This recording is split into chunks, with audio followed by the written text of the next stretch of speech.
Hey guys, welcome back to a brand new video. Today I'm going to be talking to you guys all about workflow inside of FL Studio as a producer, as a loop maker, whatever you are. If you make music, this may be able to help you a little bit. I'm going to be talking to you guys a little bit about my process, how I do things. I think that it's pretty unique and it might not be all stuff that you guys have heard before, so there might be a little bit of value. Follow me on Instagram if you haven't already at gavinhadley_.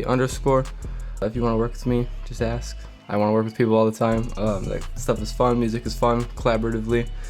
But yeah, I have a list of 8 things on my phone that we're going to talk about today. My 6S. Without further ado, let's get into it. This video is not going to be as much of a cook-up video. I'm not going to make anything in the video. I'm literally just going to talk about different things. The first thing in my list of 8 things that you can do to become more productive, pumping out loops left and right, beats, everything, sending them to people. First thing you can do is breaking every task up. And what I mean by that is all loops start with a MIDI. You can't really make a loop unless you have a MIDI, unless you're playing guitar. If you know how to play guitar, good for you. But for the most part, each loop starts with a MIDI.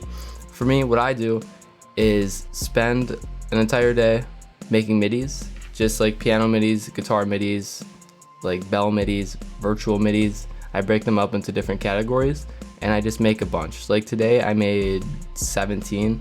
That sounds like a lot, but really I've had better days. That was really only like 2.5 hours of solid work. It's really not all that much, because MIDIs, you get into a flow, at least I know I do.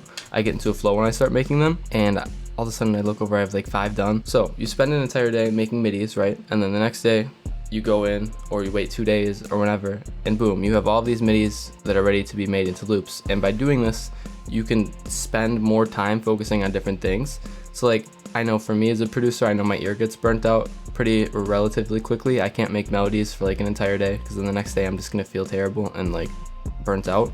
So by breaking stuff up like this, you kind of get burnt out from making the MIDIs, but not so much because you're not hearing it as much as you would be in an entire loop, because you got to do all the sound selection and stuff. So if you focus more on just sound selection and maybe just a quick counter melody and then post-processing and stuff on loops, it can speed up the process in the long run and also give you new ideas, because you can adjust the MIDI the next day and stuff.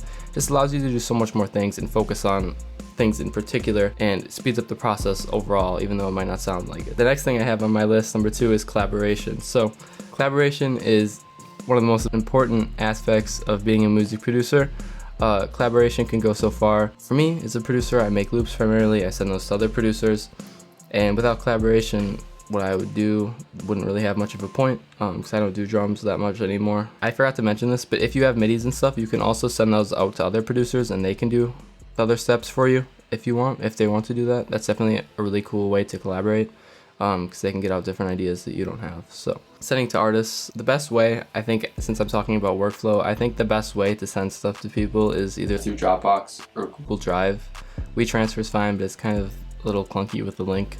People have to click on it, and a lot of time it gets marked as like spam in emails and stuff. So I'd recommend Dropbox. That's what I use. That's what most producers use.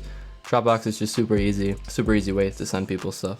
Also, you should kind of think in a way of, if you're a loop maker, think of yourself almost like a factory, like a conveyor belt producing stuff. Oftentimes there's a bunch of different stations at like factories and stuff. Like you've all seen the robots doing different things to the various products. You should kind of think about making music and loops like that. Like the MIDI's the skeleton, and then it gets sent through and it gets a little bit more meat to it and filled out with the various sounds and the various post-production that's added to it. So kind of think of music and MIDI and beat and loop making all like a factory, if that makes sense. And also, since we're on the topic of time, I read this somewhere, I'm not sure where, if you spend more than like 5 minutes on like nitpicking at something, you lose out on the actual like productivity and benefits of nitpicking with that thing. So if you can't figure it out after like 5 minutes, if they're like picking a sound or trying to get like a grace note right on a melody after like 5 minutes, that's pretty crazy, but I know I've done it. I'm sure a lot of you guys have. Just go on to a different task, come back to it later when you have a little bit more of an open mind and a different change of thoughts, because ideas can change so fast in your mind, especially like going back to the whole MIDI thing. It's crazy how much your mind can change and think of new ideas for a MIDI that you previously get so burnt out on from working, even though it only takes like 3, 4, or 5 minutes to make a MIDI, depending on how long you're spending on it. So yeah, don't be afraid to come back to stuff. Okay, so the next thing I have on the list is varying up what you create and how you create it. I know I've been talking about the whole conveyor belt thing, but it's definitely not bad to sit down, make an entire loop from scratch, or make an entire beat from scratch. I have nothing against that. I just find personally for me, in terms of productivity, breaking up the tasks and varying them how I do them benefits the most for me. But as a producer, you get in patterns, and sometimes it's really important to break those patterns because otherwise they can lead to you getting burnt out.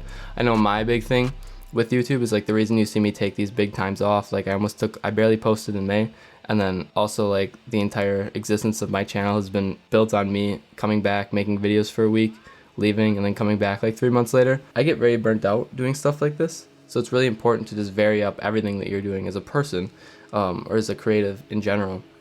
That's why I'm making like more of a sit down talk video like this, not too much music production, like actual making stuff, but it all ties into that general goal that we all have if you're watching this video.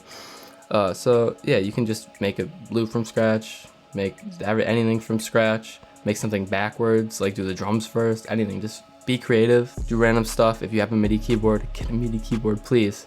They can do so much for you as a producer. I get so many different ideas, even though I'm not good at playing the keyboard at all. I get so many different ideas when I just play on the keys as opposed to being in the piano roll, because when you play on the keys, you're able to instantly hear what you're making, as opposed to the piano roll, you can't do that, and that eliminates that latency that there is between the two, and like it's instantaneous feedback. You know if you like it right away, and that allows you to like change and alter ideas slightly to get them to your liking.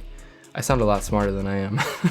And then the last thing, I kind of addressed it, learning different things to help support the creative process. As a creative, I'm gonna get deep here. As a creative person, as all of you guys are, if you're pursuing music or just anything, you don't even have to be pursuing music to watch this video, but just learning different things, like picking up an instrument, playing the keyboard, like all of those things can come back in and help you think more clearly and get out those melodic ideas that are in your mind. And also, speaking of getting ideas out that are in your mind, no video is going to be able to teach you how to do that. That's just something that you have to learn with yourself through trial and error, mistakes. I know I've made, and every producer has made 1,000 bad beats. I'm not giving you guys a pep talk. You're all good producers. You're all hard. Just learning new things. It's going to help you from not getting burnt out. It's going to keep you happy. It's going to keep you always wanting to pursue that goal and keeping it moving along. Even if as a creative, like as a loop maker, as a producer, if you're not making stuff all the time, that's okay. No one makes stuff all the time. It's ridiculous to think that someone spends 8 straight hours a day, every single day, making melodies. Because that's just, I'm sorry, but for 99.99% of people, eventually creatively you're gonna get burnt out. And please, I don't like when people call it beatblock. I like to call it a creative block. At least for me, I don't feel like I can't make melodies. It's almost like I don't want to. I don't feel creative. I don't feel inspired. That's one of the big things for me. So breaking every task up, MIDIs, saving them, loops, making them, sending them, conveyor belt. Collaboration goes back to that conveyor belt. Think of all your producer friends as like people on the conveyor belt, moving products along, getting them pushed out to the broader and end picture, which is our end goal, which is getting an artist to rap on it, and ultimately getting that song out there to the public. Varying up what you create and how you create it. So like maybe sitting down, making something from scratch, or making just a loop.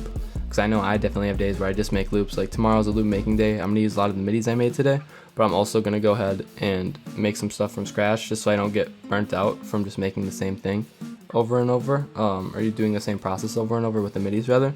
And then the last thing, learn things. Because as a person, in general, it's really important to constantly apply yourself and learn different things, because otherwise you're going to get complacent and the conveyor belt's going to slow down. There's going to be a little malfunction in it, and then it might not be able to get rolling again. So yeah, that's basically it for the video. This is definitely not what I expected it to be, but I don't know if I'm mad at it. I don't know. You guys be the judge. Definitely an interesting video. Yeah, I hope you enjoyed. I'll see you in the next one. Keep it real. If you have any thoughts on this video, feel free to DM me. I'll definitely respond back to you. I've been super bad at DMs lately. I'm sorry. I'll see you in the next one. Keep it real.